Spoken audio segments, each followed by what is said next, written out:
स्वागत है दोस्तों आपका हमारे YouTube चैनल पे। दोस्तों आज की इस वीडियो लेक्चर में हम बिहार बजट 2024-25 के बारे में डिटेल्स में डिस्कस करेंगे। जानेंगे कि इस बजट में इस बार 2024-25 में क्या खास है, इसमें सर्वाधिक वृद्धि वाले कुछ राज्य का जिसकी आर्थिक वृद्धि दर क्या होती है इसके बारे में जानेंगे। बजट में 8 नई प्राथमिकताएँ क्या क्या हैं, इसके अंतर्गत कौन कौन सी प्राथमिकताएं शामिल हैं उसके बारे में हम लोग डिटेल्स में डिस्कस करेंगे। साथ ही देखेंगे बिहार बजट में बिहार बिजनेस कनेक्ट जो कि एक ग्लोबल इन्वेस्टर समिट था उसके बारे में डिटेल्स में डिस्कस करेंगे। दोस्तों यह वीडियो लेक्चर आगामी जितने भी एग्ज़ाम्स बिहार में आयोजित होने वाले हैं उन सभी के दृष्टिकोण से इम्पॉर्टेंट है, चाहे वो एग्ज़ाम बिहार एसएससी हो, बिहार एसआई हो, रेलवे हो, 17वीं बीपीएससी हो या शिक्षक भर्ती क्यों ना हो, यहाँ पे आपको प्रश्न देखने को ज़रूर मिलेंगे। विशेष करके अगर 17वीं बीपीएससी के केस की बात किया जाए तो सबसे पहले आपको गौर करने की बात है, बीपीएससी में जितने भी एग्जाम्स हुए हैं चाहे वो प्रीलिम्स के स्तर पे हो या मेंस के स्तर पे हो, बजट से हर बार प्रश्न पूछे गए हैं। तो इस बार भी संभावना है कि इससे ज़रूर क्वेश्चंस पूछे जाएंगे। तो यह वीडियो लेक्चर प्रीलिम्स के साथ साथ मेंस के दृष्टिकोण से भी इम्पॉर्टेंट है और इसमें जो बहुत सारे डेटा दिए गए हैं इनका प्रयोग आप इससे मिलकर अच्छे मार्क्स कर सकते हैं प्राप्त। तो इस दृष्टिकोण से यह वीडियो लेक्चर बहुत इम्पॉर्टेंट हो जाता है। तो इस वीडियो लेक्चर को आप ध्यान से देखें और जो ज़रूरत की पॉइंट है उन्हें आप चाहें तो नोट कर सकते हैं। चलिए वीडियो लेक्चर स्टार्ट करते हैं। सबसे पहले हम देखेंगे कि बजट किसके द्वारा पेश किया जाता है। तो बजट जो है देखा जाए तो अगर हम केंद्रीय बजट की बात किया जाए कि पेश कौन करता है तो ये प्रेसिडेंट ऑफ इंडिया के द्वारा पेश किया जाता है। संविधान में दिया गया है कि आर्टिकल 112 112 में 112 में बजट शब्द का जिक्र नहीं है, वहाँ पे शब्द दिया गया है वार्षिक वित्तीय विवरण।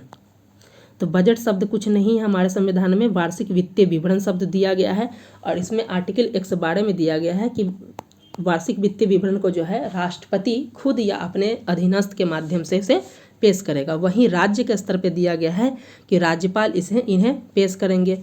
चूँकि राष्ट्रपति और राज्यपाल बहुत ही बड़े पद होते हैं, जैसे राष्ट्रपति हमारे देश का सबसे प्रथम व्यक्ति होता है, तो वो खुद पेश नहीं करते, उनके अधीनस्थ के द्वारा ये बजट पेश किया जाता है। चूँकि बजट को तैयार वित्त विभाग के द्वारा अर्थात केंद्रीय स्तर पर देखा जाए तो वित्त मंत्रालय के द्वारा तैयार किया जाता है, इसलिए इसे सामान्यतः एक परंपरा के रूप में देखा जाए कि वित्त मंत्री के द्वारा ही इसे प्रस्तुत किया जाता है। तो आपको पता होगा कि बिहार में हाल ही में सत्ता परिवर्तन किया गया है और उसके बाद जो बिहार के डिप्टी सीएम और वित्त मंत्री के रूप में सम्राट चौधरी का नियुक्ति किया गया, तो उनके द्वारा पहली बार यह बजट जारी किया गया है। तो इस पॉइंट को भी आप देख सकते हैं, आपसे पूछा जा सकता है कि बजट किसके द्वारा तैयार किया जाता है, तो वित्त विभाग के द्वारा, केंद्रीय स्तर पर वित्त मंत्रालय हो जाएगा। किसके द्वारा पेश किया जाता है, वित्त मंत्री के द्वारा किया जाता है। और बिहार में पहली बार जो पेश किया गया है इस वर्ष वो सम्राट चौधरी जी के द्वारा पेश किया, क्योंकि सत्ता परिवर्तन के बाद यही उप मुख्यमंत्री साथ में वित्त मंत्री भी बनाए गए हैं। तो सबसे पहले हम देखेंगे बजट भाषण के बारे में, उसके बाद हम देखेंगे बजट के एक एक प्रावधान को देखेंगे। सबसे पहले हम देख लेते हैं बजट भाषण में उन्होंने क्या कहा है। इसमें उन्होंने बताया है कि मैं 2024-25 का वार्षिक आय व्यय अर्थात बजट सदन के समक्ष प्रस्तुत करता हूं। इसमें सबसे इम्पॉर्टेंट पॉइंट आखिर है क्या, तो इसमें बताया गया है कि अंतर्राष्ट्रीय स्तर पे अगर आईएमएफ का डाटा को लिया जाए, आईएमएफ का बात किया जाए तो आईएमएफ के अनुसार जो बताया जा रहा है कि वैश्विक स्तर पे आर्थिक वृद्धि दर 2022-23 में 3.1% है। तो बताया जा रहा है कि आईएमएफ के अनुसार अगर वैश्विक स्तर पर ग्लोबली अगर वर्ल्ड के स्तर पर देखा जाए कि वर्ल्ड का आर्थिक वृद्धि दर कितना है, इकोनॉमिक अगर वृद्धि दर कितना है, तो ये है 2022-23 में कितना है 3.1%, ये वर्ल्ड की है। अब हम भारत की बात करके देखें तो भारत में बताया जा रहा है कि एनएसएसओ के अनुसार जो भारत का वृद्धि दर जो है 7.24 है। वहीं पे बताया जा रहा है, यहाँ पे आप देख सकते हैं कि वैश्विक वृद्धि दर कितना है 3.1% और जबकि देश का कितना 7.4। और इसी दौरान 22-23 में ही बताया जा रहा है, लिखा हुआ है कि इसी दौरान बिहार की जो अर्थव्यवस्था में कितना है वृद्धि दर 10.64%। इस पॉइंट को आप याद रखिएगा कि बिहार की अर्थव्यवस्था की वृद्धि दर हमने फरवरी 2024 के मंथली करंट अफेयर्स में भी बताया था कि सर्वाधिक वृद्धि दर वाला राज्य कौन है, तो बिहार है। और बिहार का जो आर्थिक वृद्धि दर 2022-23 में कितना रहा है, तो 10.64%। तो वही बताया जा रहा है कि अगर आर्थिक वृद्धि दर की बात किया जाए तो अगर ग्लोबली वैश्विक स्तर पर बात किया जाए तो ये 3.1% है। आपसे प्रश्न पूछा जा सकता है कि वर्ष 2022-23 में IMF के अनुसार वर्ल्ड की वृद्धि दर कितना, आर्थिक वृद्धि दर, तो 3.1%, ये विश्व की है। वहीं अगर भारत की बात किया जाए तो भारत का है 7.24, आपसे इससे प्रश्न पूछा जा सकता है। और बिहार की बात किया जाए 10.64, आपसे प्रश्न पूछा जाएगा कि भारत के मुकाबले बिहार की अर्थव्यवस्था का जो वृद्धि दर है वो अधिक है कम है, तो ये लगभग आप दे सकते हैं 3.2% के आसपास वृद्धि अधिक है, बिहार सबसे ज़्यादा है बिहार का। और बताया जा रहा है कि ये वृद्धि दर जो है कहीं ना कहीं देखा जाए बिहार की यह वृद्धि जो है अन्य राज्यों और केंद्र शासित प्रदेश में सबसे अधिक है, यानी कि पहले स्थान पे जो वृद्धि दर में है बिहार है, हमने बताया था। उसके बाद है असम है, उसके बाद दिल्ली है। बैड हमने ट्रिक भी बताया था, बी से बिहार, ए से असम और डी से दिल्ली, ये पहले 3 स्थान पे। बिहार की वृद्धि दर है 10.64, जो कि पूरे राज्य में नंबर 1 पे है। उसके दूसरे स्थान पे असम है 10.2%, और जो दिल्ली 9.2% के साथ तीसरे स्थान पे है। तो यहाँ से हमारा डाटा निकल के क्या आया, पहला 3.1% जो है वो वैश्विक अर्थव्यवस्था का वृद्धि दर है, भारत का 7.4 है, और राज्यों का जो ट्रिक है बैड, बिहार का 10.64, असम का 10.2 और दिल्ली का है 9.2%। तो इस पॉइंट को आप याद रख सकते हैं।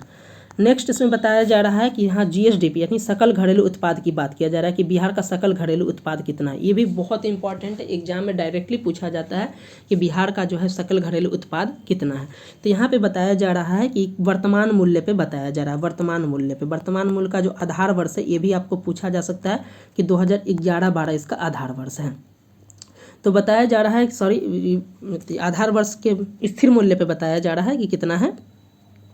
तो ये बताया जा रहा है कि आधार वर्ष 2011-12 के स्थिर मूल्य पे माफ़ी चाहता हूँ, मैंने वर्तमान मूल्य, स्थिर मूल्य पे बताया जा रहा है कि स्थिर मूल्य पे अगर बिहार का वृद्धि दर अगर सकल घरेलू उत्पाद की बात किया जाए, अगर 10 वर्ष में बात किया जाए तो ये बढ़कर कितना हो गया, 1.5 गुना बढ़ गया। तब से पूछा जा सकता है कि बिहार की अर्थव्यवस्था स्थिर मूल्य पे पिछले 10 वर्ष में कितना बढ़ी है, तो 1.5 गुना बढ़ा है। इस पॉइंट को आप याद रखिएगा, 1.5 गुना की वृद्धि देखने को मिली है।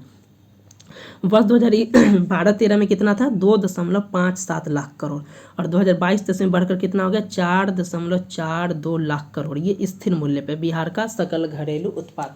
आपसे पूछा जा सकता है कि बिहार का सकल राज्य घरेलू उत्पाद वर्तमान में कितना है, तो आप याद रखिएगा ये स्थिर मूल्य पे है 4.42 लाख करोड़, ठीक है। और यह कितना बढ़ा है 2012-13 के मुकाबले एक दशक में, तो ये 1.5 गुना बढ़ा। इस पॉइंट को भी आप याद रखिएगा, 1.5 गुना, 1.5 गुना की वृद्धि इसमें देखने को मिली है। नेक्स्ट अगर हम बात करें कि इस दौरान अगर औद्योगिक क्षेत्र का देखें कि औद्योगिक क्षेत्र में क्या वृद्धि हुआ है, तो ये बताया जा रहा है कि औद्योगिक क्षेत्र का भी आकार में वृद्धि देखने को मिला है। और ये बताया जा रहा है कि वर्ष 2012-13 में अगर इसका देखा जाए तो इससे में कितना वृद्धि हुआ, लगभग 4 गुना की वृद्धि हुई है। तो औद्योगिक क्षेत्र में कितना वृद्धि हुआ, लगभग 4 गुना की। तो आपसे पूछा जा सकता है कि औद्योगिक क्षेत्र में पिछले 1 दशक में कितने की वृद्धि हुई, तो 4 गुना की वृद्धि हुई है। यहाँ पे बताया जा रहा है कि वर्ष 2012-13 में 9714 करोड़ से बढ़कर कितना हो गया है, 37,743 करोड़ रुपए 2022-23 में। तो इस पॉइंट को आप याद रखिएगा। वहीं बताया जा रहा है कि इसी अवधि में बताया जा रहा है कि बिहार परिवहन और संचार का क्षेत्र में भी बोला जा रहा है कि इसमें भी वृद्धि हुई है, और यह लगभग जो है 2 गुना की वृद्धि हुई है। तो इस पॉइंट को भी याद रखिएगा कि परिवहन क्षेत्र में कितना हुआ है, 2 गुना का वृद्धि हुआ। इस पॉइंट को आप याद रखिएगा। और यह बढ़कर कितना हो गया, 20,372 करोड़ से बढ़कर कितना हो गया, 46,729 करोड़ हो गया है। नेक्स्ट बताया जा रहा है कि मत्स्य पालन के क्षेत्र में भी देखा जाए तो भी उसमें भी वृद्धि देखने को मिली है, और इन दौरान एक देखा जाए 2 गुनी वृद्धि हुई है मत्स्य पालन के क्षेत्र में। वहीं बताया जा रहा है कि भंडारण क्षेत्र की बात की जाए तो भंडारण के क्षेत्र में 4 गुना वृद्धि दर्ज की गई। तो इस पॉइंट को आप याद रखिएगा, एग्जाम में डायरेक्टली इससे प्रश्न पूछे जा सकते हैं। नेक्स्ट अगर बताया जाए कि आबादी के अनुसार से बताया जाए कि सामाजिक विकास बिहार में जो है आबादी को बोला जा रहा है कि राज्य सरकार द्वारा जो 13 करोड़ आबादी के प्रति उनके सामाजिक कल्याण के लिए प्रतिबद्ध है। इसमें बताया जा रहा है कि SRS प्रतिदर्श निबंधन प्रणाली के आंकड़ों के अनुसार 2015 17 से 18-20 के बीच में जो मातृ मृत्यु दर है MMR जो है, इसमें भी गिरावट देखने को मिली है। MMR मातृ मृत्यु दर में है गिरावट देखने को मिली है। और यह बताया जा रहा है कि बिहार में 47 अंक की गिरावट देखने को मिली, जबकि राष्ट्रीय स्तर पर कितना है, 25 अंक की गिरावट देखने को मिली है। तो इस पॉइंट को आप जरूर याद रखिएगा, पूछा जा सकता है कि बजट जो है 24-25 के अनुसार जो है हमारा SRS का जो डाटा दिया गया है 2015-17 से 2018 के मुकाबले जो MMR मातृ मृत्यु दर में कितने अंकों की गिरावट दर्ज की गई है बिहार में, तो 47 अंक की गिरावट दर्ज की गई है। वहीं राष्ट्रीय स्तर पर कितना 25 अंक की गिरावट दर्ज की गई है। तो ये कहीं ना कहीं देखा जाए तो लगभग 2 गुना है राष्ट्रीय स्तर का। इससे भी पूछा जा सकता है कि राष्ट्रीय स्तर का कितना गुना है, तो 1.89 हो सकता है, लगभग 2 गुना आप मान सकते हैं। नेक्स्ट बताया जा रहा है कि मातृत्व स्वास्थ्य के मामले में भी बिहार सरकार जो है बहुत अच्छा काम कर रही है। संस्थागत प्रसव के मामले में अगर देखा जाए 2005-06 से 2019 में ये जो अगर वृद्धि देखा जाए तो 56.3% की वृद्धि देखने को मिली है, जबकि राष्ट्रीय स्तर पर कितना वृद्धि हुई है 49.9। तो इसमें भी बिहार सरकार ज़्यादा, यानी बताया गया कि संस्थागत प्रसव जो हो रहा है यानी हॉस्पिटल में जो डिलीवरी हो रही है महिलाओं को, अगर बिहार में देखा जाए तो ये 56.3% है और राष्ट्रीय स्तर पर देखा जाए तो ये 49.9% है, लगभग 50%। तो उससे भी 6% ज़्यादा है बिहार का। अब हम लोग शिक्षा के क्षेत्र में बात करें तो बता रहा है कि शिक्षा के क्षेत्र में अगर उच्च प्राथमिक स्तर माध्यमिक स्तर पर देखा जाए तो ड्रॉप आउट में गिरावट दर्ज की गई है और यह गिरावट कितना है, लगभग 40% की गिरावट दर्ज की गई है। इस पॉइंट को आप देख सकते हैं। यहाँ पे बताया जा रहा है कि अब नेक्स्ट टाइम चतुर्थ औद्योगिक क्रांति को ध्यान रख के पूछा जाए तो बोला जाए कि चतुर्थ औद्योगिक क्रांति को ध्यान में रखते हुए बिहार सरकार के द्वारा इस दिशा में भी बहुत सारे कार्य प्रयास किए गए हैं, जिनमें जो है आर्टिफिशियल इंटेलिजेंस, ड्रोन टेक्नोलॉजी, विद्युत वाहन, 3D printing, robotics, machine learning इत्यादि के क्षेत्र पे फोकस किया जा रहा है और इन सब विषयों को पाठ्यक्रम में शामिल किया जा रहा है चतुर्थ औद्योगिक क्रांति को ध्यान में रखते हुए। चलते हैं नेक्स्ट पॉइंट पे। इसमें नेक्स्ट में बताया जा रहा है, हमने बताया कि बिहार में 45वें विभाग के रूप में जनवरी 2024 के जो स्पेशल करंट अफेयर्स हमने डिस्कस किया था वहाँ पे बताया कि बिहार में 45वें विभाग के रूप में किसके खेल विभाग की स्थापना की गई। तो उसी के बारे में बजट 2024-25 में बताया गया है कि युवाओं की शारीरिक और मानसिक मजबूती को ध्यान में रखते हुए और उन्हें राज्य के खिलाड़ियों को राष्ट्रीय और अंतर्राष्ट्रीय स्तर पर ओलंपिक प्रतियोगिता में प्रतिस्पर्धा को बढ़ावा देने के लिए और उसके लायक बनाने के लिए राज्य सरकार के द्वारा जो है खेल विभाग का गठन किया गया है। तो इस पॉइंट को आप याद रखिएगा कि खेल विभाग का गठन किया गया बिहार सरकार के द्वारा। इसके बारे में हमने डिटेल्स में डिस्कस किया है। साथ ही बताया जा रहा है कि स्वच्छता के क्षेत्र में बढ़ावा देने के लिए जीविका के माध्यम से कई सारे कार्यक्रम का भी चलाया जा रहा है। जीविका ने महिलाओं के सर्वांगीण विकास के लिए बहुत सारे काम किए हैं और इन्होंने वित्तीय समावेशन के क्षेत्र में कृषि उद्यमिता, दीदी की रसोई, बैंक सखी, इन सब के दिशा में भी उल्लेखनीय काम किया है। तो जीविका जो इम्पोर्टेंट है आप देख सकते हैं 67 BPSC में एक प्रश्न पूछा गया था मेंस में कि जीविका जो है बिहार के महिलाओं के हर तरीके से सशक्तिकरण के लिए ये काम किया है, एक हथियार है। तो इस दृष्टिकोण से देख सकते हैं कि जीविका ने कहाँ किस किस सेक्टर को किया था। आप इस पॉइंट को एसए और मेंस में यूज कर सकते हैं कि इन्होंने महिलाओं के सर्वांगीण विकास किया, इन्होंने वित्तीय समावेशन यानी बैंकिंग व्यवस्था से जोड़ा, कृषि के क्षेत्र में भी जोड़ा है, उद्यमिता के क्षेत्र में जोड़ा है, दीदी के रसोई का संचालन आप जान रहे हैं कि जितने भी बिहार के हॉस्पिटल है वहाँ पर संचालन किया जा रहा है। और बजट 2024-25 में भी बताया गया है लगभग 50 अस्पताल में जो है ये जो है दीदी के रसोई का संचालन किया जाएगा 2024-25 के अंतर्गत। नेक्स्ट बताया जा रहा है कि भारत सरकार ने जल शक्ति मंत्रालय के द्वारा जीविका को स्वच्छता ही सेवा से पुरस्कार से सम्मानित किया गया। तो इस पॉइंट को आप याद रखिएगा कि पूछा जा सकता है कि बिहार के किस ऑर्गेनाइजेशन को स्वच्छता ही सेवा का पुरस्कार दिया गया, तो ये जीविका को दिया गया है। नेक्स्ट बताया जा रहा है कि बहुत सारी योजनाएं जो है इस दिशा में बहुत अच्छा उपलब्धनीय कार्य कर रही है। इसमें सबसे इम्पोर्टेंट योजना का जो जिक्र किया गया वो है 7 निश्चय योजना के तहत हर घर नल का जल। हर घर नल का जल आपको पता ही होगा कि 7 निश्चय 1 का पार्ट है और इसके बारे में बहुत ही इंपॉर्टेंट डाटा बताया जा रहा है कि जब ये योजना चलाया गया तो 2015 में अगर देखा जाए तो मात्र 2% लोगों के पास इस हर घर नल का जल उपलब्ध था और आज देखा जाए बढ़कर ये लगभग 100% 100% लगभग हो गया है। वही बोला जा रहा है कि केंद्र सरकार ने इससे प्रभावित होकर वर्ष 2019 में भी इस तरीके का जल जीवन मिशन की शुरुआत की है। तो आप इस पॉइंट को याद रखिएगा कि वर्ष 2019 में केंद्र सरकार के द्वारा हर घर नल जल योजना को अनुकरण करते हुए जल जीवन मिशन की शुरुआत की थी। नेक्स्ट बताया जा रहा है कि भारत सरकार के जल शक्ति मंत्रालय के अनुसार जल जीवन सर्वेक्षण रैंकिंग देश के सर्वोपरि 5 जिले में बिहार के 4 जिले शामिल थे। यानी कि जो रैंकिंग जारी की गई थी तो टॉप 5 में आप देख सकते हैं कि बिहार के 4 जिले शामिल थे। बिहार के कितने जिले? 4 जिले शामिल थे। इनमें समस्तीपुर, शेखपुरा, सुपौल और बांका शामिल थे। तो इसमें आपसे प्रश्न पूछा जा सकता है कि भारत सरकार के जल शक्ति मंत्रालय के द्वारा जो जल जीवन सर्वेक्षण रैंकिंग किया गया था, इसमें टॉप 5 में बिहार के कितने जिले शामिल थे? तो बिहार के 4 जिले शामिल थे। इस पॉइंट को भी आप याद रखिएगा। दोस्तों, इस वीडियो लेक्चर में हम बजट 2024-25 के बारे में, जो बिहार बजट है 2024, इसके बारे में हम बहुत डिटेल्स में डिस्कस कर रहे हैं। आप यूट्यूब पे और भी देख सकते हैं, और भी बजट बताएंगे, लेकिन इतने डिटेल्स में आपको शायद देखने को ना मिले, क्योंकि इसमें एक एक पॉइंट को हम लोग डिस्कस कर रहे हैं। इसमें किस क्षेत्र में कितने राशि आवंटित की उसको भी देखेंगे। साथ में हम ये देख लेते हैं कि बजट भाषण जो कि बहुत ही इंपॉर्टेंट, और ये जितने भी डाटा हम लोग देख रहे हैं ये एस्से के साथ साथ मेंस और प्रीलिम्स के दृष्टिकोण, साथ में इंटरव्यू में भी आप इस डाटा का प्रयोग कर सकते हैं। हर तरीके से ये इम्पॉर्टेंट डाटा हो जा रहा है। इस दृष्टिकोण से आप इस वीडियो लेक्चर को ज़रूर देखें और इसके डाटा को अपने साथ में नोट डाउन कर सकते हैं। और हमारे यूट्यूब चैनल पे नए हैं तो आप हमारे यूट्यूब चैनल पे जुड़ सकते हैं। हमारे यूट्यूब चैनल पे 70वीं बीपीएससी से संबंधित करेंट अफेयर्स और इंडियन पॉलिटी के लेक्चर को बहुत डीपली कवर किया जा रहा है। साथ ही आने वाले समय में हम इंडियन पॉलिटी, हिस्ट्री, इन सब, इंडियन इकोनॉमी, सब टॉपिक को हम अपने यूट्यूब चैनल के अंतर्गत कवर करेंगे। तो आप हमारे यूट्यूब चैनल पे जुड़ सकते हैं। चलिए वीडियो आगे करते हैं। नेक्स्ट, नीति आयोग की रिपोर्ट के बारे में देखा जा रहा है। नीति आयोग द्वारा आपको पता होगा कि बहुआयामी गरीबी सूचकांक जारी किया जाता है। तो आपसे पूछा जा सकता है कि बहुआयामी गरीबी सूचकांक किसके द्वारा जारी किया जाता है? तो नीति आयोग के द्वारा जारी किया जाता है। इस पॉइंट को याद रखिएगा।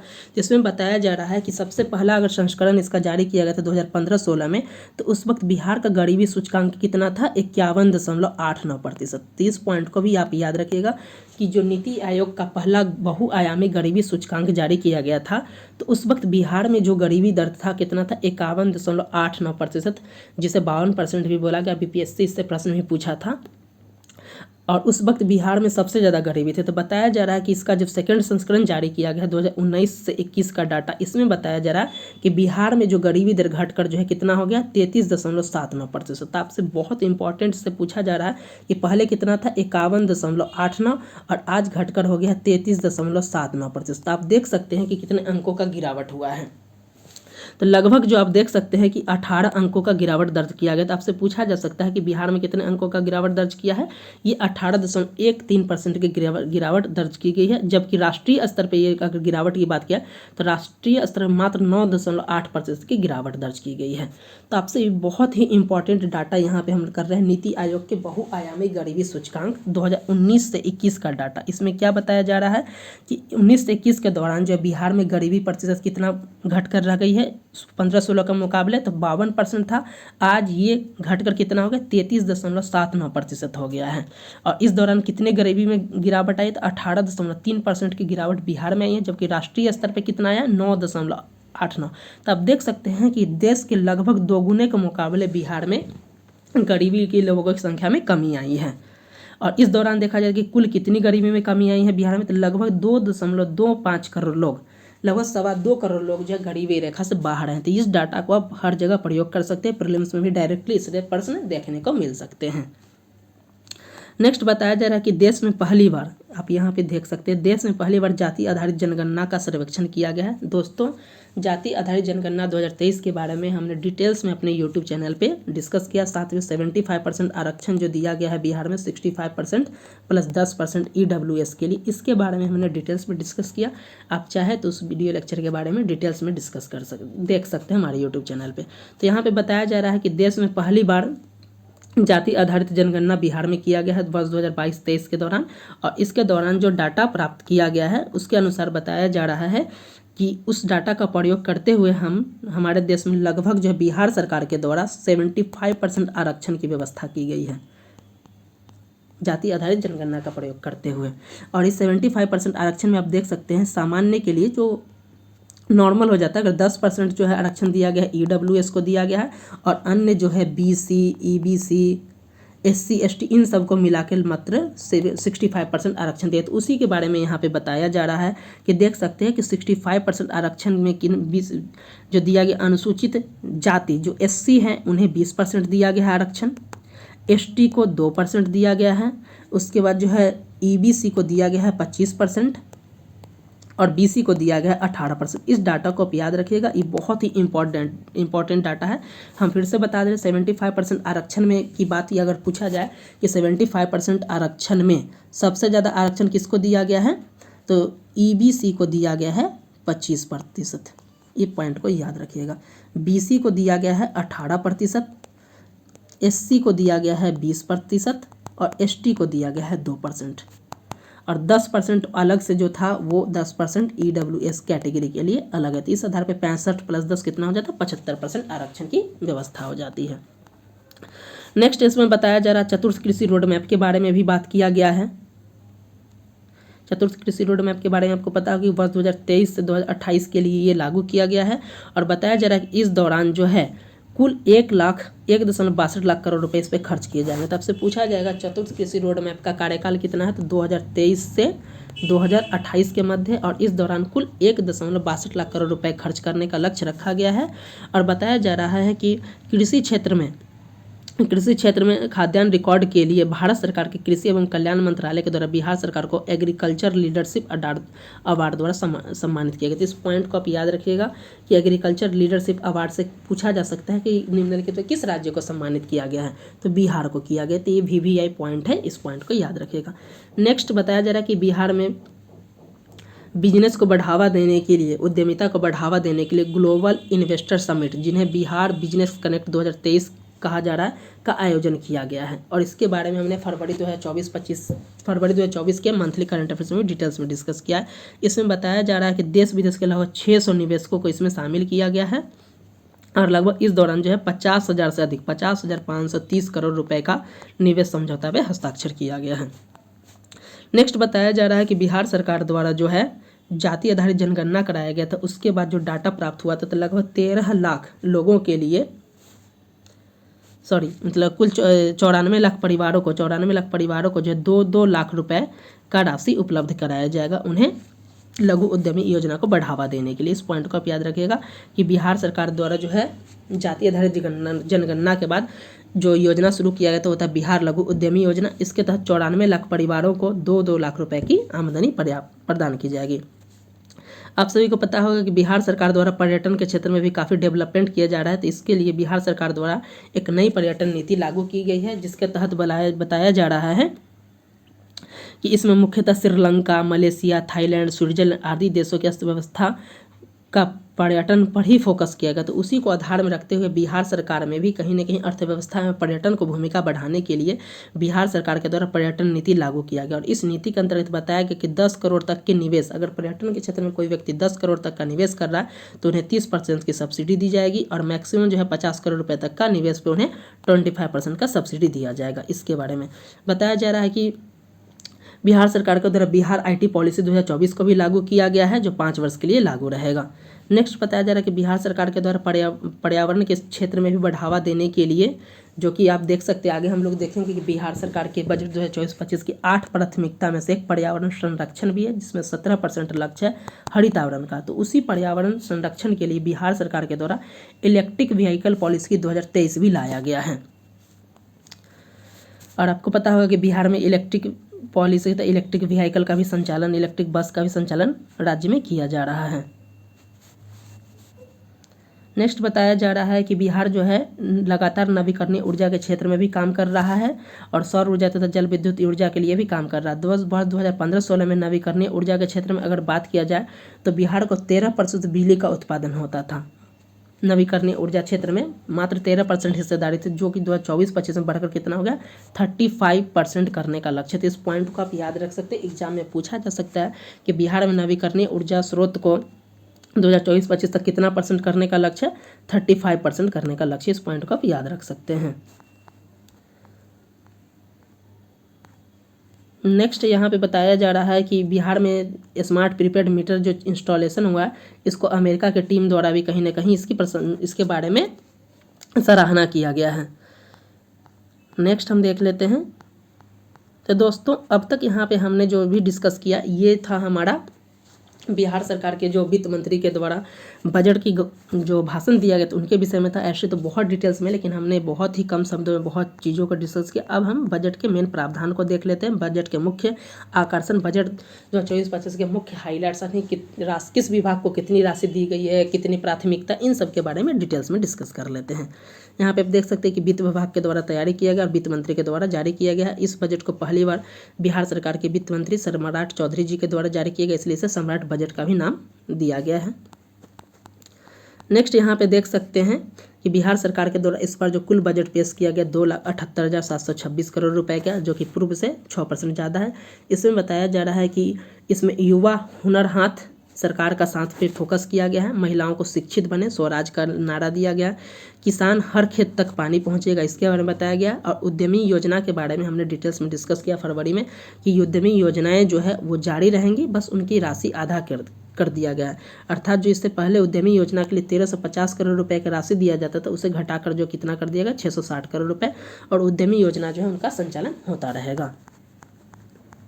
सबसे पहले हम देख लेते हैं बिहार की 8 प्राथमिकता कौन कौन है। ये बहुत इंपॉर्टेंट है और VVI आप एग्जाम में डायरेक्टली पूछा जा सकता है कि बिहार सरकार 2024-25 की 8 प्राथमिकताओं में से निम्नलिखित कौन सा शामिल है या कौन सा शामिल नहीं है। तो ये 8 आप जान रहे होंगे तभी इस क्वेश्चन को कर पाएंगे, नहीं तो नहीं कर पाएंगे। इसमें पहली प्राथमिकता है नियुक्ति एवं रोजगार। इस पॉइंट को आप याद रखिएगा। आप सभी को पता होगा कि बिहार सरकार का मुख्य उद्देश्य आप जान रहे हैं कि नियुक्ति एवं रोजगार पे किया गया। इसके लिए बिहार सरकार द्वारा बिहार के सभी विभागों में कहीं ना कहीं नौकरियां लाई जा रही हैं। खास करके शिक्षा विभाग में देख सकते हैं TRE 1 आया है, 2 आया है, 3 आया चल रहा है और 4 आने पे भी बातचीत किया जा रहा है। साथ ही बिहार दरोगा, BPSC, इन सब के सेक्टर में भी कहीं ना कहीं ये फोकस किया जा रहा है। इसलिए बिहार सरकार की जो 2024-25 की प्राथमिकता है वो पहली प्राथमिकता में नियुक्ति एवं रोजगार। इस पॉइंट को याद रखिएगा। दूसरा है महिला सशक्तिकरण। आप सभी को पता होगा कि महिला सशक्तिकरण के लिए बिहार सरकार के द्वारा कितना प्रयास किया जा रहा है। महिलाओं के लिए आप देख सकते हैं 30%, 5% आरक्षण जो है वो सरकारी नौकरी में दिया गया है। पंचायती राज संस्थान में 50% का आरक्षण दिया गया। इसी प्रकार अन्य चीज़ों में भी उन्हें आरक्षण प्रदान किया गया। नेक्स्ट है 3rd नंबर है कि विभिन्न वर्गों का कल्याण। चौथा है स्वास्थ्य क्षेत्र पे। तो ये 4 आप पहले देख लीजिए, एक एक करके याद कर लिए। नियुक्ति एवं रोजगार पहली प्राथमिकता है, दूसरी प्राथमिकता है महिला सशक्तिकरण, तीसरा है विभिन्न वर्गों का कल्याण और चौथा है स्वास्थ्य प्रक्षेत्र। 5वां है हमारा शिक्षा के क्षेत्र में, छठा है कृषि एवं ग्रामीण विकास, 7वां है उद्योग एवं उद्यमिता विकास और 8वां है पर्यावरण संरक्षण एवं हरित विकास। चलिए नेक्स्ट हम देखते हैं। यहाँ पे अब हम लोग देख लेते हैं वर्ष 2024-25 के बजट का अनुमान का संक्षिप्त विवरण। इसमें सबसे पहला कि कुल व्यय कितना किया जाएगा, ये पॉइंट सबसे इम्पॉर्टेंट हो जाता है, जो कि प्रश्न पूछे जाते हैं कि बजट 2024-25 में कुल कितने व्यय करने का खर्च का लक्ष्य रखा गया। तो ये बहुत इम्पॉर्टेंट है। ये अनुमान आप जान सकते हैं, जो बजट में जो कुछ भी दिया जाता है वो एक साल में, आने वाले एक साल में क्या क्या खर्च किया जाएगा, किस डिपार्टमेंट पे कितना खर्च किया, एक अनुमानित राशि होती है। ये एक्चुअल राशि नहीं होती, एक अनुमान लगाया जाता है कि इतनी। जैसे बिहार सरकार द्वारा वर्ष 2024-25 के बजट के लिए अनुमान लगाया गया। आप यहाँ देख सकते हैं कि कुल व्यय यानी बिहार सरकार द्वारा जो है 24-25 में कुल कितना खर्च किया जाएगा, तो 2,78,725.72 करोड़। ये एग्जैक्टली डाटा आपको याद होने चाहिए, एग्जाम में डायरेक्टली पूछ लिया जाता है कि बिहार सरकार द्वारा कितना किया जाएगा, तो 2,78,725 करोड़। इसमें से देखा जा सके जो कुल व्यय होता है वो 2 सेक्टर में होता है, स्कीम व्यय और स्थापना एवं प्रतिबद्ध व्यय के रूप में किया। स्कीम व्यय पे लगभग 2 लाख में तो 1 लाख करोड़ खर्च किया जाएगा स्कीम व्यय पे, और 1,78,000 करोड़ रुपए जो है किया जाएगा स्थापना एवं प्रतिबद्ध पे। तो इस पॉइंट का याद रखिएगा। नेक्स्ट ये इसमें बहुत जो इम्पॉर्टेंट डाटा हम उन्हीं को देखेंगे, जरूरी नहीं कि सारे डाटाओं को देखा जाए। यहाँ से हमने फरवरी 2024 के मंथली करंट में देखा था कि केंद्र सरकार से प्राप्त हिस्सों में कितने अनुदान का लक्ष्य था केंद्रीय प्राप्त से, तो 1,13,011 करोड़ रुपए था। ये पॉइंट का याद रखिएगा। नेक्स्ट यहाँ पे हम देख ले रहे हैं जो सबसे इम्पॉर्टेंट है उस चीज़ को देखते हैं। यहाँ पे सबसे इम्पॉर्टेंट है राजस्व बचत। ये बहुत ही इम्पॉर्टेंट है। राजस्व बचत का जो अनुमान है, कुल कितना अनुमान है 1121 करोड़ रुपए राजस्व बचत, यानी बिहार सरकार को राजस्व बचत का अनुमान कितना है 24-25 में 1121 करोड़, यानी 1121 करोड़। और ये राजस्व बचत कितना है, कुल सकल घरेलू उत्पाद जो है बिहार का जीएसडीपी है उसका कितना % होने का अनुमान है ये, तो 0.11% होने का अनुमान है। तो इस पॉइंट को आप याद रखिएगा। आपसे पूछा जा सकता है कि जो है 24-25 बजट कितना, राजस्व बचत का कितना अनुमान रखा है, तो 0.11% रखा गया है।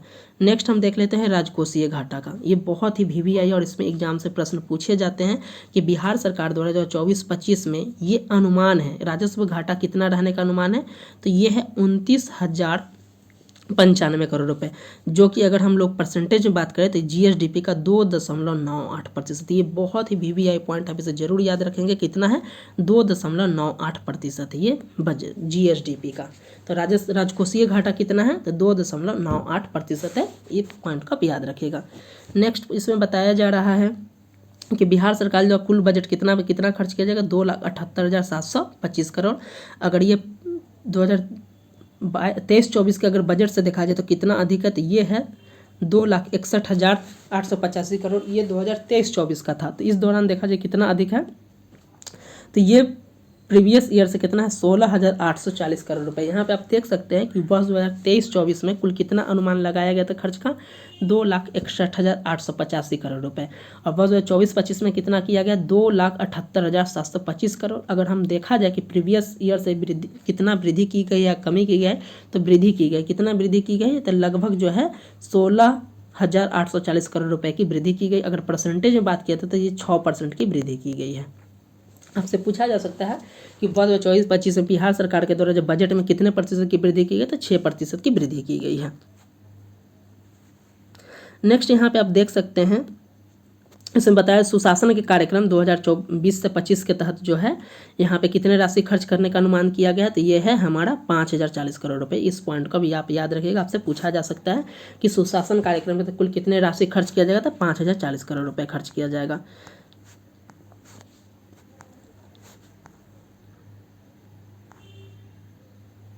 नेक्स्ट यहाँ पे देख सकते हैं, यहाँ पे हम लोग आप चाहते हैं प्रमुख विभागवार कि विभागवार कितनी राशि खर्च किया जाएगा। तो सबसे इम्पॉर्टेंट आप देख सकते हैं कि सबसे ज़्यादा किस क्षेत्र में खर्च किया जाएगा, तो यहाँ पे आप देख लीजिए सबसे ज़्यादा बताया जा रहा है कि विभागवार राशि सबसे ज़्यादा शिक्षा पे खर्च किया जाएगा।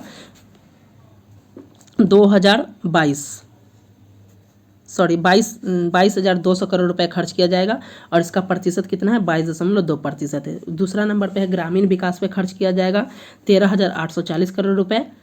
तीसरा है सबसे ज़्यादा खर्च किया जाएगा समाज कल्याण विभाग पे, ये हो जाएगा 8,191 करोड़। तो ये 3 है। ऐसे तो आप सभी को याद रखेंगे जो एग्जाम के दृष्टिकोण से कहीं से भी पूछा जा सकता है, लेकिन सर्वाधिक खर्च जो किस पे किया जाता है, शिक्षा विभाग पे। लगातार कई वर्षों से आप देख सकते हैं बिहार सरकार के द्वारा शिक्षा पे सर्वाधिक राशि खर्च की जाती है। और वर्ष 24-25 में भी देख सकते हैं 22,200 करोड़ रुपए खर्च किए जाएंगे, जो कि अगर देखा जाए तो ये 22% है। वहीं दूसरे स्थान पे जो है ग्रामीण विकास पे किया जाएगा 13,840 करोड़ रुपए, जो कि 13% है। और समाज कल्याण पे किया जाएगा 8,191 करोड़ रुपए, जो कि 8% है। ग्रामीण कार्य विभाग पे 7,400 करोड़ रुपए। स्वास्थ्य विभाग पे भी आप पूछा जाता है कभी कभी, तो 7,117 करोड़ रुपए। नगर विकास एवं आवास विभाग पे लगभग 6,000 करोड़ रुपए। पथ निर्माण पे है 4,000 करोड़ रुपए। जल संसाधन पे 3,000 करोड़ रुपए। कृषि विभाग पे 2,782। इसी तरीके से अन्य विभाग पे किया जाएगा। तो आप सबसे इम्पॉर्टेंट है ऊपर का 3 याद रखिएगा कि इस पे किया जाएगा खर्च।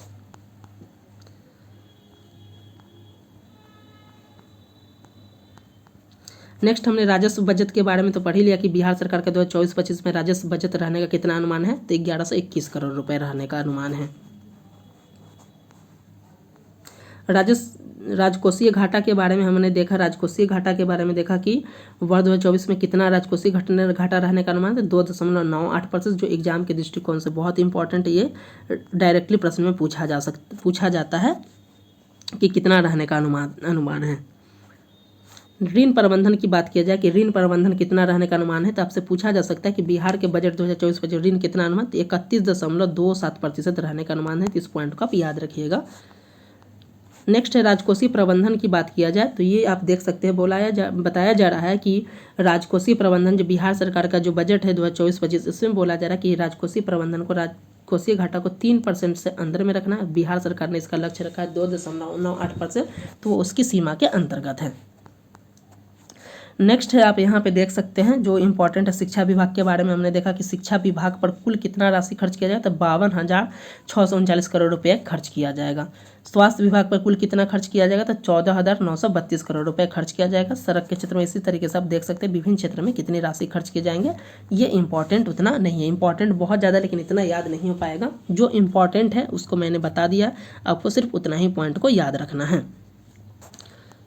नेक्स्ट है सबसे VVI है, VVI आप इस पॉइंट को नंबर 1 पे रख सकते हैं। बताया जा रहा है कि राज्य की वित्तीय स्थिति बेहतर है, जिसको निम्नलिखित पॉइंट से समझा जा सकता है। पहला पॉइंट बोला जा रहा है कि वर्ष 2022-23 में राजकोषीय घाटा,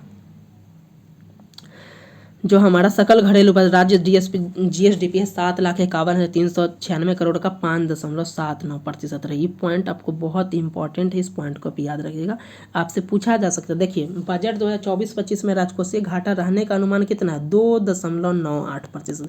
ये 24-25 का है, लेकिन 22-23 में कितना रहा है, तो ये 5.97। इस पॉइंट को आप याद रखिएगा, बहुत ही VVI पॉइंट है, इसको हम मार्क कर देते हैं। फिर से आपसे पूछा जा सकता है कि वर्ष 2022-23 में राजकोषीय घाटा बिहार का कितना था, तो 5.97%।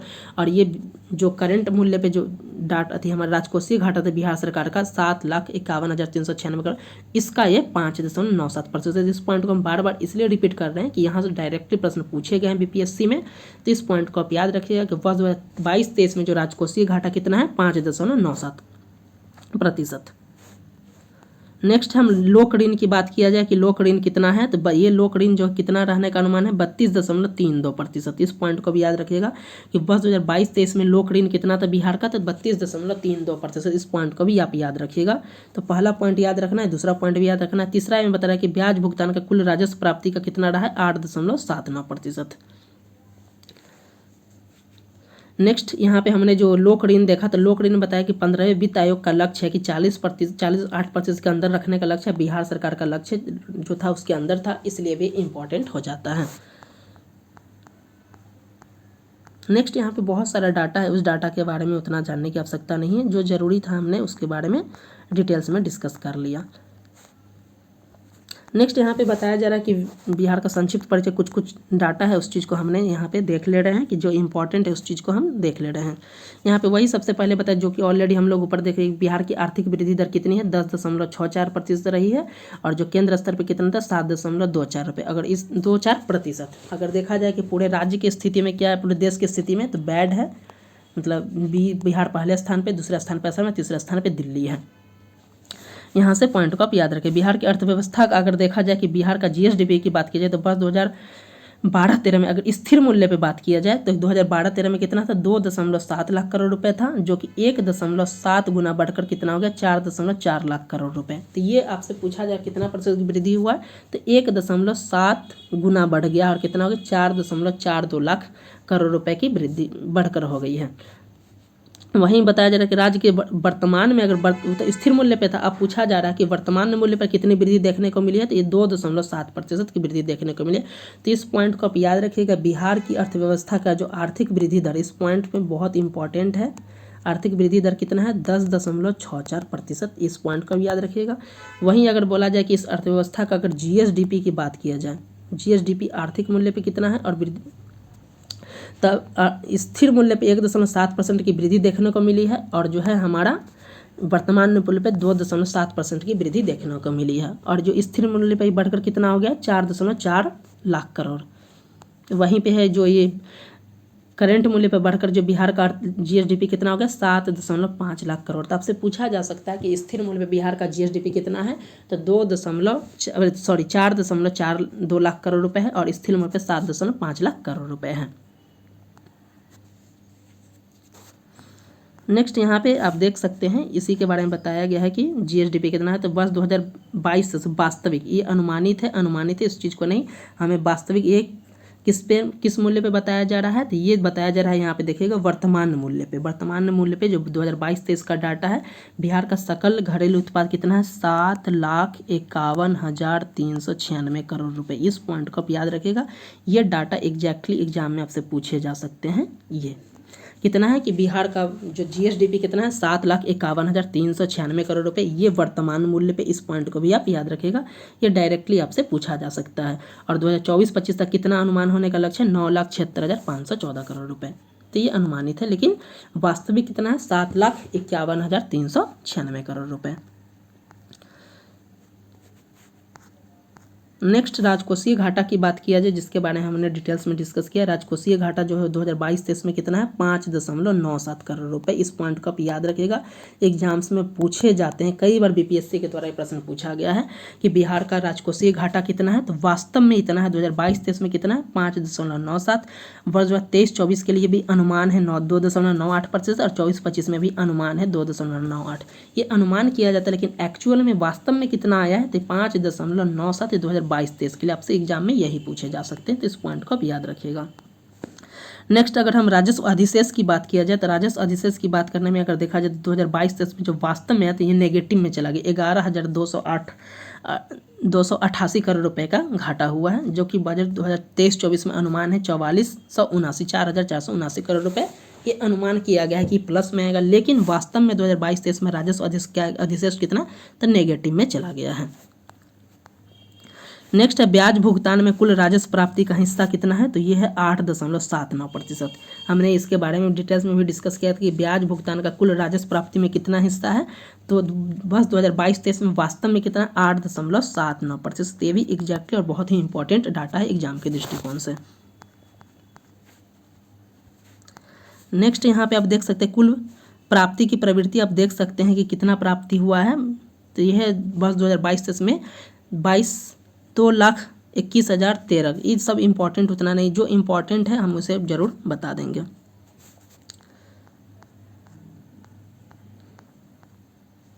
इस पॉइंट को भी आप यहाँ पे जरूर देख लीजिएगा। ये बजट अनुमान है कि 2022-23 में कितना किया गया था, तो 2,31,904 करोड़ रुपए था। 2023-24 में जो पिछले वर्ष का था 2,61,000 था। और 2024-25 में कितना खर्च किया जाएगा? बजट अनुमान है 2,78,726 करोड़ रुपए। तो ये बहुत इंपॉर्टेंट राशि हो जाती है। नेक्स्ट है बजट, ये देख लेते हैं कि किस क्षेत्र में क्षेत्रवार व्यय किया जाएगा। ये बहुत इंपॉर्टेंट है, इसमें भी एग्जाम से प्रश्न पूछे जाते हैं कि राज्य सरकार द्वारा जो बजट का, अगर मान लेते हैं कि अगर ये हमारे पास 1 रुपया हो या 100 पैसा हो, तो किस तरीके से उसका खर्च किया जाएगा क्षेत्रवार। तो आप यहाँ पे देख सकते हैं कि सबसे ज़्यादा बिहार सरकार द्वारा बजट 2024-25 में किस क्षेत्र पर खर्च किया जाएगा। तो ये आप देख सकते हैं सामाजिक सेवा पे 38.89% खर्च किया जाएगा। वहीं दूसरे नंबर पे हम लोग देखा जाए तो ये सामान्य सेवा पे 29.95% खर्च किया जाएगा। वहीं थर्ड नंबर पे देखा जाए आर्थिक सेवा पे 22.68% खर्च किया जाएगा। वहीं आप देख सकते हैं अन्य क्षेत्र पे कुछ कुछ है। ये 3 ही इंपॉर्टेंट आपको याद रखना है, क्योंकि 3 पूछा जा सकता है। तो ये है, आप याद रखिएगा, SSA के नाम से याद रखिएगा। सामाजिक क्षेत्र पे 38.89%, उसके सामान्य सेवा पे 29 और जो आर्थिक सेवा पे 22.68% खर्च किया जाएगा। तो याद रखिएगा 38, 29 और 22.68% ये खर्च किया जाएगा। नेक्स्ट यहाँ पे आप देख सकते हैं कि हमने यहाँ पे बजट की जो 8 मूल प्राथमिकता था 2024-25 के, उसके बारे में डिटेल्स में डिस्कस किया कि पहली प्राथमिकता थी नियुक्ति एवं रोजगार, दूसरा था महिला सशक्तिकरण, तीसरा है विभिन्न वर्गों का कल्याण, चौथा है स्वास्थ्य क्षेत्र, 5वां है शिक्षा का क्षेत्र, 6ठा है कृषि एवं ग्रामीण विकास, 7वां है उद्योग एवं उद्यमी विकास, और 8वां है पर्यावरण एवं हरित विकास। ये VVI है, इसे जरूर आप याद रखेंगे और नोट डाउन भी कर लेंगे कि बिहार सरकार के 2024-25 के बजट की 8 प्राथमिकताओं में ये प्राथमिकताएं शामिल हैं। नेक्स्ट है इस जानना है कि आखिर रुपया कहाँ से आता है, बिहार सरकार को सबसे ज़्यादा रुपया की प्राप्ति कहाँ से होती है। इस पॉइंट को आप याद रखिएगा। तो इसमें सबसे इम्पॉर्टेंट है कि केंद्रीय करों से जो हिस्सेदारी है उसमें सबसे ज़्यादा बिहार को 40.52% या 40.52 पैसा जो है ये केंद्रीय करों से सबसे ज़्यादा प्राप्ति जो होती है केंद्रीय करों से जो राज्य का हिस्सा होते हुए 40.52%। इस पॉइंट को आप याद रखिएगा। एग्जाम से पूछे जाते हैं कि राज्य सरकार को सबसे ज़्यादा पैसे की प्राप्ति कहाँ से होती है? केंद्रीय करों के राज्य का अंश है उससे। उसके बाद आप देख सकते हैं दूसरा नंबर पे आपका क्या हो जाएगा 19.7 ये राज्य सरकार के कर राजस्व, यानी राज्य सरकार द्वारा कर के माध्यम से जो वसूली की जाती है उससे 19.47% की प्राप्ति होती है। थर्ड नंबर पे आप देख सकते हैं केंद्र सरकार के द्वारा जो सहायता अनुदान किया जाता है उससे प्राप्ति होती है। और चौथा नंबर लोक ऋण से 18.53 की प्राप्ति होती है। उसके बाद है राज्य का अपना कुछ कर राजस्व, उससे 2.63% की प्राप्ति होती है, और ऋण की वसूली से 0.16% की प्राप्ति होती है। तो इस पॉइंट का आप याद रखिएगा कि 3 सबसे इम्पॉर्टेंट है। केंद्रीय करों में राज्य का अंश सबसे ज़्यादा यहाँ से प्राप्ति होती है, दूसरा है राज्य सरकार के कर राजस्व, और तीसरा है हमारा केंद्र सरकार से सहायता अनुदान। नेक्स्ट है कि राज्य सरकार का रुपया, आखिर बिहार सरकार द्वारा पैसा किस क्षेत्र में सबसे ज़्यादा खर्च किया जाता है। तो हमने स्टार्टिंग में देख लिया कि सामाजिक क्षेत्र पर सबसे ज़्यादा बिहार सरकार के द्वारा पैसा खर्च किया जा सकता है। आप जितने भी योजनाएं देखेंगे वहाँ पे सामाजिक क्षेत्र की बहुत सारी योजनाएं हैं, और बिहार सरकार के द्वारा इस पर सबसे ज़्यादा पैसा खर्च किया जाता है, 38.89%। दूसरा है सामान्य सेवा पे 29.95%, हमने ट्रिक भी बताया एस से। उसके बाद थर्ड नंबर पे आर्थिक सेवाएं, सहायता और अनुदान पे है 0.01%, लोक ऋण वापसी पे है 8%, और ऋण और पेशगियाँ पे है 0.44%। नेक्स्ट अब हम देख लेते हैं कि बजट 2024-25 में बिहार सरकार के जो बजट है उसमें किस वर्गों को क्या लाभ मिला। विशेषकर छात्राओं के लिए जो इम्पोर्टेंट होता है, क्योंकि पहला लक्ष्य है नियुक्ति एवं रोजगार। तो इसमें बताया जा रहा है कि राज्य के ITI में गुणवत्ता बढ़ाने के लिए 366 करोड़ रुपए खर्च किए जाएंगे। तो ये बहुत इंपॉर्टेंट है, और हमने देखा है कि बिहार में स्किल डेवलपमेंट पे बहुत ज़्यादा फोकस किया गया है, और इसके लिए पॉलिटेक्निक हो गया और ITI कॉलेज जो है वहाँ पे क्या किया जाएगा, सेंटर ऑफ एक्सीलेंस की स्थापना की जाएगी। नेक्स्ट पॉइंट है कि पॉलिटेक्निक कॉलेज की गुणवत्ता बढ़ाने के लिए 85 करोड़ रुपए खर्च किए जाएंगे।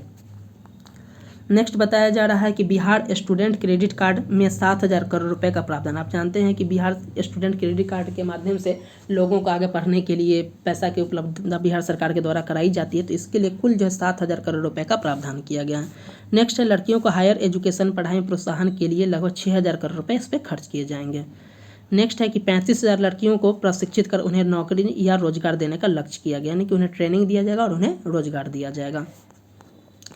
दोस्तों, आप हमारे YouTube चैनल पे नए हैं तो हमारे YouTube चैनल से जुड़ सकते हैं। इस पर 70वीं BPSC के लिए करंट अफेयर्स, इंडियन पॉलिटी की तैयारी कराई जा रही है, और आने वाले समय में सभी सब्जेक्ट की तैयारी हमारे YouTube चैनल पे कराई जाएगी। दोस्तों, इससे पहले हमने अपने YouTube चैनल पे जनवरी 2024 national international current monthly current affairs को डिस्कस किया है। साथ ही फरवरी 2024 के बारे में भी हमने डिटेल्स में डिस्कस किया है, और बिहार स्पेशल करंट अफेयर्स भी हमारे यूट्यूब चैनल पे चलाए जा रहे हैं। वो जनवरी 2024 को हमने कवर कर लिया है। साथ में हमारे यूट्यूब चैनल फरवरी 2024 के भी करंट अफेयर्स को भी डिटेल्स में डिस्कस किया। इसके अलावा जितने भी अवार्ड्स, पद्मश्री हो गए, भारत रत्न हो गए, व्यास सम्मान हो गए, सरस्वती सम्मान होंगे, इन सब के बारे में हमारे यूट्यूब चैनल पर डिटेल्स में डिस्कस किया जा रहा है। आप हमारे यूट्यूब चैनल पर जुड़ सकते हैं। इस सभी वीडियो लेक्चर बिहार में जितने भी एग्जाम्स होने वाले हैं, साथ में सेंट्रल लेवल के जो वनडे एग्जाम्स होते हैं, सभी के दृष्टिकोण से बहुत इंपॉर्टेंट होते हैं। तो आप हमारे यूट्यूब चैनल पे जुड़कर इनका लाभ ले सकते हैं, और नए हैं तो हमारे चैनल को सब्सक्राइब कर दीजिए और दोस्तों के साथ जैसे भी शेयर कर सकते हैं। चलिए नेक्स्ट देख लेते हैं कि आखिर बजट 2024 में ग्रामीणों को क्या लाभ मिला। तो यहाँ पे देख सकते हैं कि बताया जा रहा है कि 7,000 किलोमीटर ग्रामीण सड़कों का निर्माण कराने पे फोकस किया जा रहा है। जिला स्तर पे अब देखा जा रहा है कि एनिमल हॉस्पिटल में टेस्टिंग लैब बनाए जाएंगे। नेक्स्ट बताया गया कि 24 घंटे इंडोर पशु चिकित्सा की सुविधा की व्यवस्था की जाएगी, कि पशुओं के लिए बताया जा रहा है कि उन्हें इंडोर पशु चिकित्सालय की व्यवस्था कराई जाएगी। नेक्स्ट है व्यापार मंडलों में 460 गोदामों का निर्माण कराया जाएगा। नेक्स्ट किसानों के लिए, जो कि बहुत इंपॉर्टेंट बताया जा रहा है कि 52 लाख महिलाओं को किसानों को आधुनिक टेक्नोलॉजी से ट्रेनिंग दिया जाएगा। तो ये बहुत इंपॉर्टेंट है। नेक्स्ट 10 लाख परिवारों को पशुपालन से आच्छादित करने का लक्ष्य रखा गया है। नेक्स्ट है 102 करोड़ रुपए की लागत से राज्य में 100 सीड हब की विकसित करने का लक्ष्य रखा गया। साथ में आप देख सकते हैं कि बिहार में जो बागवानी को बढ़ावा देने के लिए, इस पॉइंट को आप याद रखें, सेंटर ऑफ एक्सीलेंस की स्थापना की जा रही है। सेंटर ऑफ एक्सीलेंस, उत्कृष्टता केंद्र की स्थापना बिहार सरकार के द्वारा किया जा रहा है। और इन उत्कृष्टता केंद्र में आप जान रहे होंगे कि पान के लिए उत्कृष्टता केंद्र का स्थापना कहाँ है, बिद्दुपुर वैशाली में किया जा रहा है। इस पॉइंट का आप याद रखिएगा। फल के लिए भी जो है वैशाली में ही किया जा रहा है। फल का सेंटर ऑफ एक्सीलेंस कहाँ पे किया जा रहा है, तो वैशाली में किया जा रहा है। इस पॉइंट को आप याद रखिएगा। सब्जी के लिए कहाँ पे किया जा रहा है, सब्जी के लिए कहाँ पे किया जा रहा है, नालंदा के चंडी में किया जा रहा है। तो इस पॉइंट को आप याद रखिएगा कि सेंटर ऑफ एक्सीलेंस की स्थापना बिहार सरकार के द्वारा किया जा रही है, और बहुत ही इंपॉर्टेंट है। साथ में आपको पता होगा कि 5 कृषि कर्मण पुरस्कार बिहार सरकार को दिया गया है अब तक। इस 5 कृषि कर्मण पुरस्कारों को आप याद रखिएगा। गेहूं के क्षेत्र में दिया गया, मक्का के क्षेत्र में दिया गया और चावल के क्षेत्र, इन 3 सेक्टर में 5 दिया गया कृषि कर्मण पुरस्कार देख सकते हैं कृषि कर्मण पुरस्कार 5 दिए गए हैं बिहार सरकार को। कृषि कर्मण किन किन सेक्टर में? गेहूं, मक्का और चावल, इन 3 सेक्टर में दिया गया है।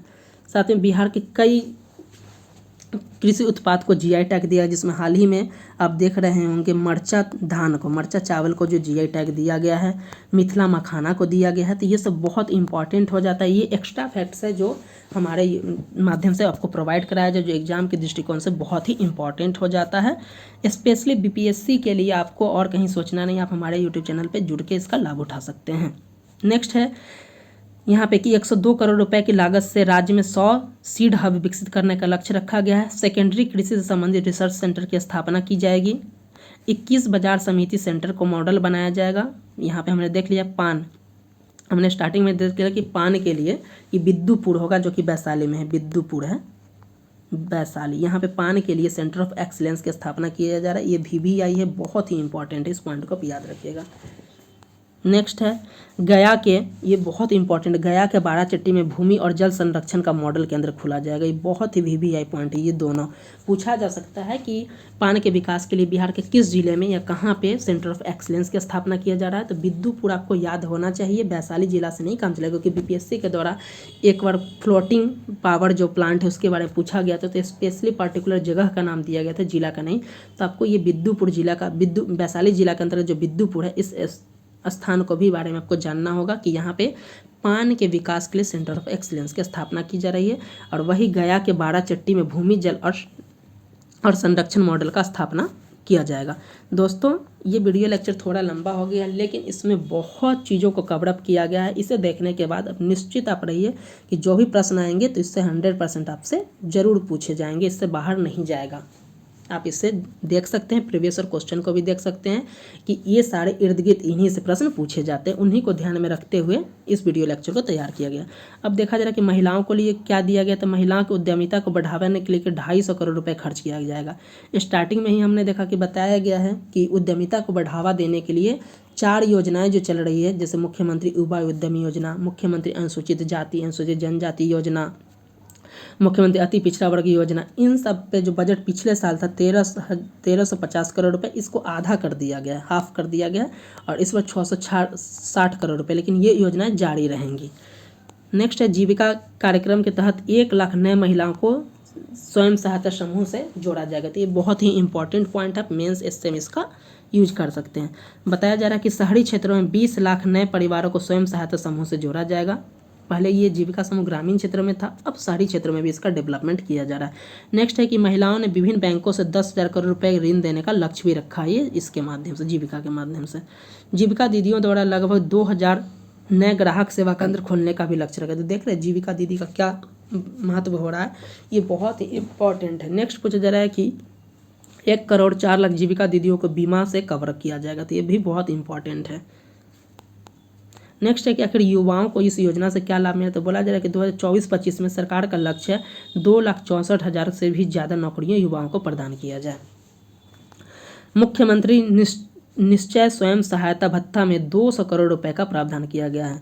इस पॉइंट को याद रखें कि 2,64,000 से ज़्यादा नौकरी तो दिया जाएगा, लेकिन क्या ये नौकरी सही होगा, क्योंकि जब तक डोमिसाइल नीति और अगर सही से आरक्षण का लाभ देकर और सही तरीके से अगर उस एग्ज़ाम को कंडक्ट नहीं किया जाए, तो 2,64,000 नौकरी भी कुछ नहीं है, क्योंकि बहुत ज़्यादा इसमें धांधली हो रहा है। आप सभी को पता होगा TRD 1, 2 में कितनी धांधली हुई है और TRD 3 में कितने ज़्यादा बहुत सारा जो प्रॉब्लम्स हुआ, इन सब को जब तक ख़त्म नहीं किया जा सकता तब तक ये वैकेंसी सही नहीं हो सकती है। नेक्स्ट है कुशल युवा कार्यक्रम के तहत 363 करोड़ रुपए खर्च करने का प्रावधान किया गया है। नेक्स्ट जीविका परियोजना के तहत 3000 पदों पर बहाली की जाएगी। इस पॉइंट को भी याद रखिएगा। नेक्स्ट है उद्यमिता को बढ़ावा देने के लिए 660 करोड़ रुपए को बढ़ावा दें। हमने बताया था कि उद्यमी योजना को बढ़ावा देने के लिए जो पहले था 1350 करोड़ रुपए, उसे घटाकर आधा कर दिया गया है और ये 660 करोड़ रुपए उन्हें उनके लिए प्रदान किया जाएगा।